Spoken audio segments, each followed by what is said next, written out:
নীল সমুদ্রের শান্ত অতল গভীরে চলছে এক মহাযজ্ঞ। ক্ষুধার্ত ছানাটি যখন মায়ের পেটের বিশেষ ভাঁজে আলতো করে ধাক্কা দেয়, তখনই শুরু হয় স্তন্যপায়ী জগতের সবচেয়ে বিস্ময়কর খাবার পরিবেশন।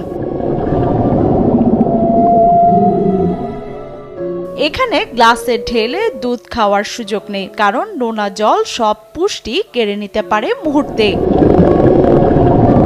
মা তিমির দুধ যেন এক ঘনীভূত অমৃত, ঘনত্বের দিক থেকে যা ঠিক টুথপেস্টের মতো। সাধারণ গরুর দুধের চেয়ে এতে চর্বির পরিমাণ প্রায় 10 থেকে 15 গুণ বেশি। কিন্তু কেন এই বিশেষত্ব?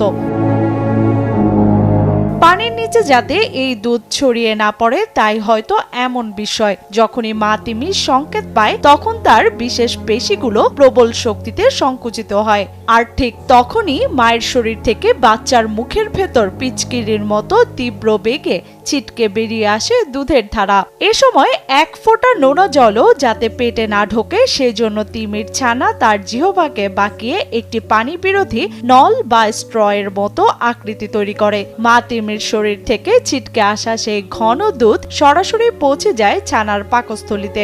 প্রতিদিন প্রায় 200 লিটার এই সুপারফুড গিলে নেয় একটি বাচ্চা তিমি। এই তীব্র গতির খাবার সরবরাহের ফলও মেলে হাতে নাতে। প্রতি ঘন্টায় ছানাটির ওজন বাড়ে প্রায় 4 কেজি। মায়ের শরীর থেকে আসা এই চর্বিযুক্ত দুধই মূলত ছানার শরীরের চারপাশে তৈরি করে এক অভেদ্য বর্ম, যা তাকে সমুদ্রের হাড় কাঁপানো ঠান্ডা থেকে রক্ষা করে।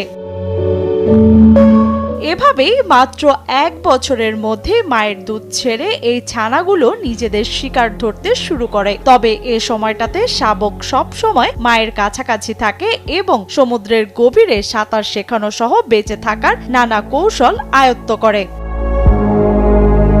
বিশেষজ্ঞদের মতে, পৃথিবীর সবচেয়ে বড় প্রাণী হিসেবে দ্রুত বেড়ে ওঠার কারণে বাচ্চা তিমির খাদ্য চাহিদা এত বেশি, আর সে কারণে প্রতিদিন 200 লিটার দুধ পান করার তথ্যটি এখন সবার কাছে বিস্ময়ের বিষয় হয়ে উঠেছে। প্রকৃতির এই অদ্ভুত এবং নিখুঁত ভারসাম্য সত্যি বিস্ময়কর।